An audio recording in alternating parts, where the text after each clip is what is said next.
پاکستان بننے سے قبل ہمارے ذہن میں ایک خاکہ تھا مسلمانوں کے حقوق کے تحفظ کے لیے. وہ یہ تھا کہ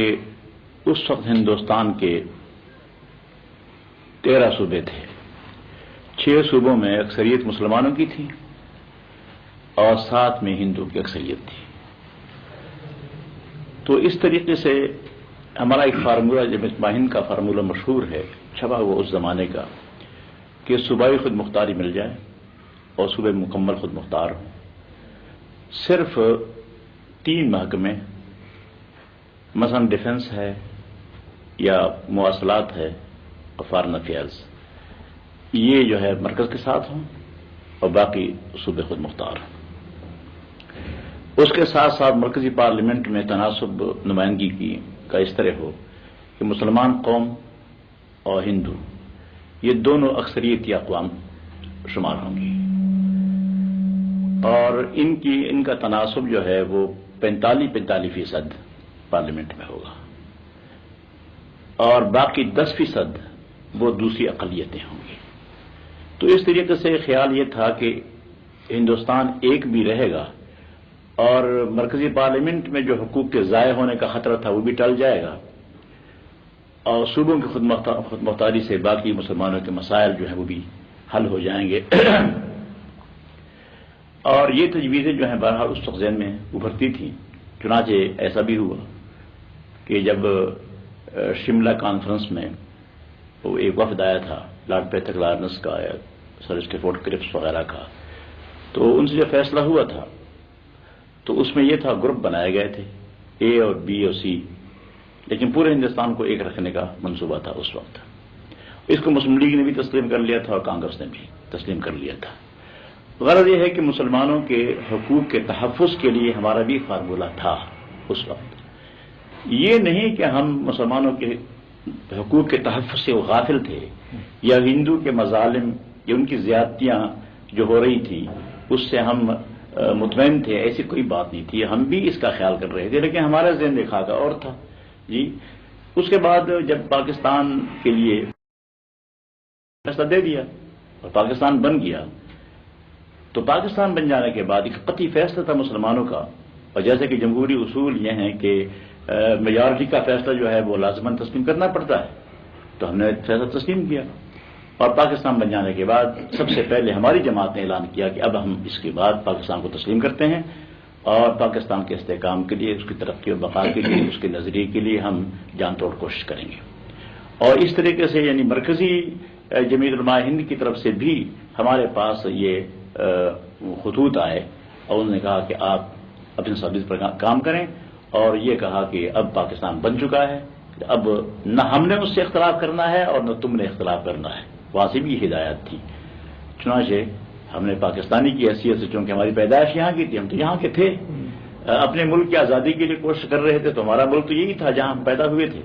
تو اسے لازم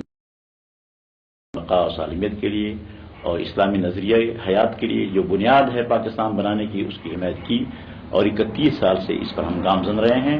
اور ہم نے جو خدمت ہم سے ہو سکی وہ حقیقی خدمات پاکستان کے پیش کی. مولانا اسی سلسلے میں میرے ذہن میں ایک سوال پیدا ہوتا ہے کہ پاکستان اسلام کے نام پر بنا اور آپ نے بھی اسلام کی اس وقت خدمت کر رہے ہیں.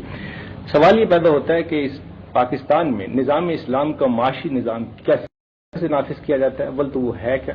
اور پھر یہ کہ اس کے کیا اصل میں یہ ہے کہ پاکستان کے مسلمانوں نے پاکستان میں اسلامی نظام کی ترویج اس کی تنفیذ کوئی خاص توجہ نہیں تھی اور پتہ نہیں کہ اس میں رکاوٹ کون تھے. یہ ہے کہ جو لوگ مغربی تہذیب سے متاثر تھے اور ان کا ہولڈ ہے پاکستان پر پورا مکمل سیاسی اثر اور رسوخ انہی کا ہے مغربی تہذیب سے اتنے مرعوب ہیں کہ اسلام کی طرف جانے کی ان کے قدم جو ہے آگے بڑھ نہیں رہے. چنانچہ اسلام کا معاشی نظام اگر نافذ ہو جاتا سب سے پہلی چیز یہ ہے کہ بغیر سود کے بینکاری کا نظام جو ہے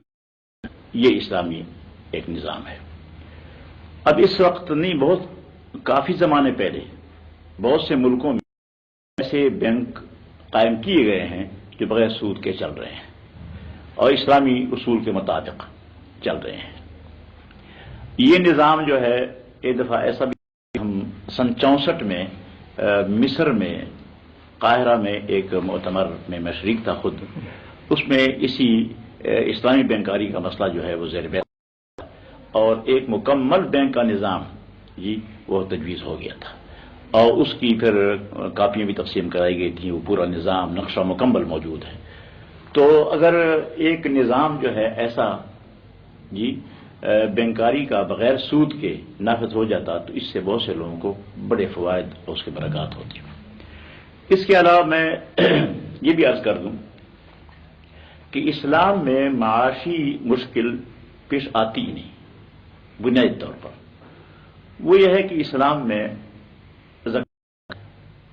اسلام میں عشر ہے، عشر اور زکوٰۃ کے سوا باقی بھی حقوق ہیں، ہمسایہ کے حقوق۔ چنانچہ حدیث میں آتا ہے من کان منکم یؤمن باللہ والیوم الآخر فلیحسن الی جارہ، کہ تم میں سے ایک جو آخرت پر اور اللہ پر ایمان رکھتا ہے وہ اپنے ہمسایہ کے ساتھ احسان کرے۔ ایک حدیث میں آتا ہے نبی کریم علیہ الصلوۃ والسلام نے فرمایا لیس المؤمن الذی یبیت شبعان وجارہ فی جنبہ جائع، کہ وہ شخص مومن نہیں ہے کہ خود اپنا پیٹ بھر کر سو جائے اور اس کا ہمسایہ بھوکے میں سویا ہوا ہو بھوکا، وہ مومن نہیں ہے۔ چنانچہ صحابہ کرام نے اس کی نظیر ہمیشہ پیش کی، مثالیں موجود ہیں اور قرآن کریم میں صحابہ کرام کی صفت یہ آئی ہے انفسہم ولو کان بہم خصاصہ، کہ وہ اپنے اوپر ترجیح دوسروں کو دیتے ہیں اگرچہ خود بھوکے ہوتے ہیں۔ اگر مسلمانوں کے اتنے بلند اخلاق ہوں کہ ایک شخص اپنے منہ سے نوالا نکال کر دوسرے کے منہ میں ڈالتا ہے اگر، اور کسی شخص سے دوسرے کی بیمائگی خستگی دیکھتی،